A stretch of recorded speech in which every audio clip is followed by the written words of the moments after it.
Football বিশ্বে ২ টা নাম আছে, যেগুলো শুনলেই মানুষের বুকের ভিতর কিছু একটা নড়ে ওঠে। একটা হলো ব্রাজিল ৫ বারের বিশ্ব চ্যাম্পিয়ন। আরেকটা হলো আর্জেন্টিনা, মেসির দেশ। বর্তমান বিশ্ব চ্যাম্পিয়ন। কিন্তু আজকের প্রশ্ন দলকে নিয়ে না। আজকের প্রশ্ন হলো এই ২ দলের সাপোর্টারদের নিয়ে কার ফ্যানরা বেশি পাগল? আজকে সেই মীমাংসা হবে। বিশ্বকাপ ২০২৬ শুরু হতে আর মাত্র কয়েকটা দিন বাকি। পুরো বিশ্ব এখন উত্তেজনায় টগবগ করছে। আর বাংলাদেশের সোশ্যাল মিডিয়া খুললে তো মনে হয় যুদ্ধ লেগে গেছে। ব্রাজিল ফ্যান আর আর্জেন্টিনা ফ্যানদের মধ্যে কথায় লড়াই চলছে দিনরাত। একদল আরেক দলকে পচাচ্ছে, ট্রোল করছে, মিম বানাচ্ছে।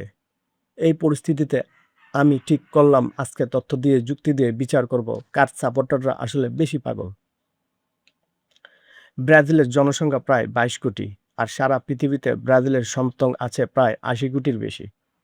ইউরোপে, আফ্রিকা, এশিয়ায় যেখানে যাও হলুদ জার্সি দেখতেই পাবে। এবার আর্জেন্টিনার কথা বলি। আর্জেন্টিনার নিজের দেশে মাত্র ৪.৫ কোটি মানুষ।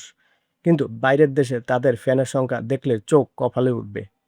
শুধু বাংলাদেশে কোটির বেশি মানুষ আর্জেন্টিনাকে সমর্থন করে। যে দেশের সাথে আমাদের কোনো ভৌগোলিক সম্পর্ক নেই, কোনো ভাষার মিল নেই, সেই দেশের জন্য আমাদের মানুষ রাস্তায় পতাকা টানায়, বাড়ির দেয়াল রং করে। এটা কি পাগলামি না? এবার আসি আবেগের কথায়। কারণ ফুটবলের পাগলামি শুধু সংখ্যায় মাপা যায় না, আবেগও মাপতে হয়। ২০২২ সালের কথা মনে করুন, কাতার বিশ্বকাপে আর্জেন্টিনা চ্যাম্পিয়ন হলো। সেই রাতে বাংলাদেশের কি অবস্থা হয়েছিল? রাস্তায় লাখো মানুষ নেমে এসেছিল, বাজি ফুটেছিল, মিষ্টি বিতরণ হয়েছিল, মানুষ কান্নায় ভেঙে পড়েছিল আনন্দের কান্নায়।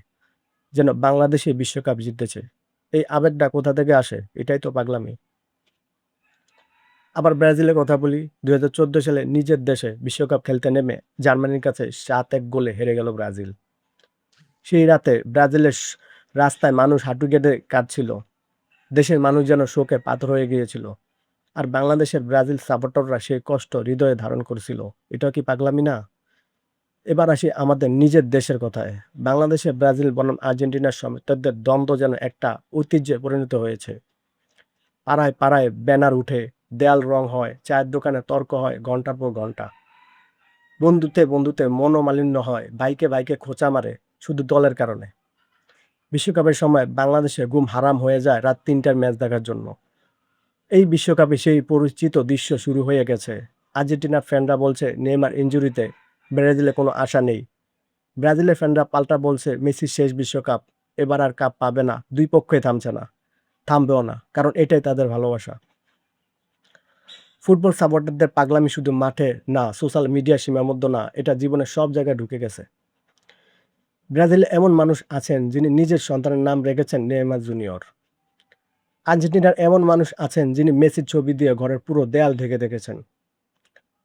বাংলাদেশে এমন মানুষ আছেন যিনি আর্জেন্টিনা হারলে ৩ দিন ঠিকমতো খাননি। এগুলো শুনতে হয়তো একটু বাড়াবাড়ি মনে হয়, কিন্তু এটাই ফুটবলের সত্যি। এই খেলা মানুষকে এতটাই টেনে ধরে যে যুক্তি আর আবেগের মধ্যে আর কোনো পার্থক্য থাকে না। সত্যি বলতে এই প্রশ্নের উত্তর এক কথায় দেওয়া সম্ভব না। ব্রাজিলের সাপোর্টাররা পাগল সংখ্যায়। সারা বিশ্বে ছড়িয়ে আছে তাদের হলুদ ভালোবাসা। আর আর্জেন্টিনার সাপোর্টাররা পাগল আবেগে। নিজের দেশের বাইরেও যে ভালোবাসা এতটাই গভীর, সেটা সত্যিই বিরল। কিন্তু একটা কথা পরিষ্কার, এই পাগলামিটাই ফুটবলকে পৃথিবীর সবচেয়ে সুন্দর খেলা তুলেছে। এই আবেগে, এই উত্তেজনা, এই দ্বন্দ্ব, এগুলো না থাকলে বিশ্বকাপ এত মজার হতো না। তোমরা কোন দলের সাপোর্টার?